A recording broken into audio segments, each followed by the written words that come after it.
Hey everybody, I'm so glad to see you.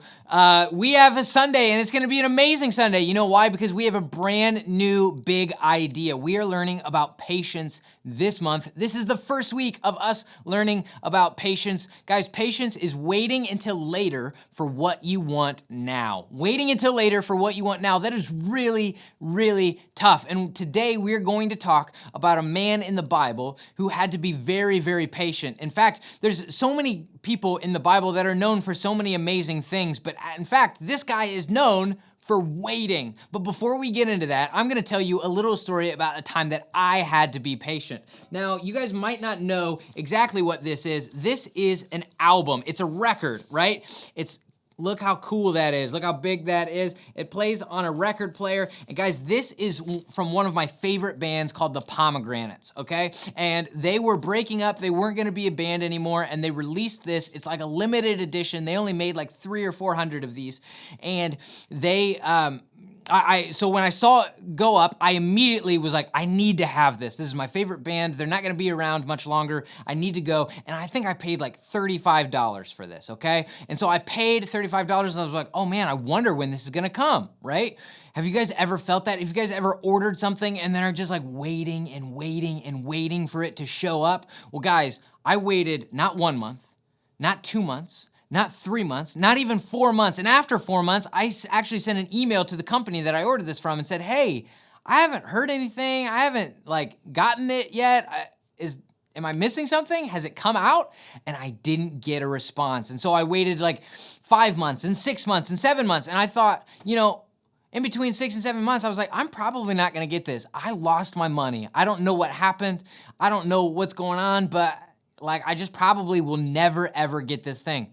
And then I waited 8 months and 9 months. And after 9 months, I go out to get the mail one day, and guess what is waiting for me? This album. And oh my goodness, it was so amazing. I got so excited. I ran in, I threw the rest of the mail on the table, and I immediately went down to my record player and I put it on and I just sat and I listened to it. Right?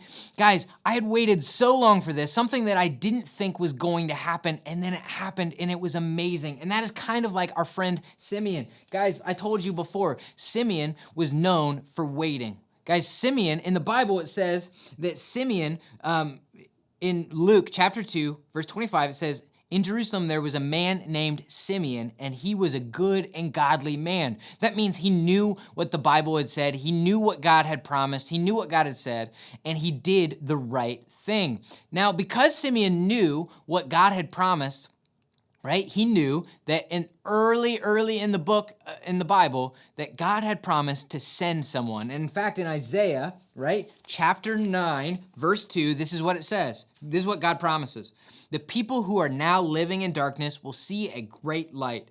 They are now living in a very dark land, but a light will shine on them. I know that sounds a little confusing, but what Isaiah is referring to is that God is going to send a person. He's going to send a Messiah. He is going to send a Savior. Now, Simeon had waited so long. In fact, God had promised him that Simeon would not die until he saw the Messiah, okay? And so, going on in Luke chapter 2, verse 26, it said, the Spirit had told Simeon that he would not die before he had seen the Lord's Messiah. The Spirit led him into a temple courtyard, and then Jesus' parents, Mary and Joseph, brought the child in. They came to do what the law required. Simeon took Jesus in his arms and praised God. He said, Lord, you are the king over all. Now let me, your servant, go in peace. Guys, what Simeon experienced was God keeping his promise. Now that didn't mean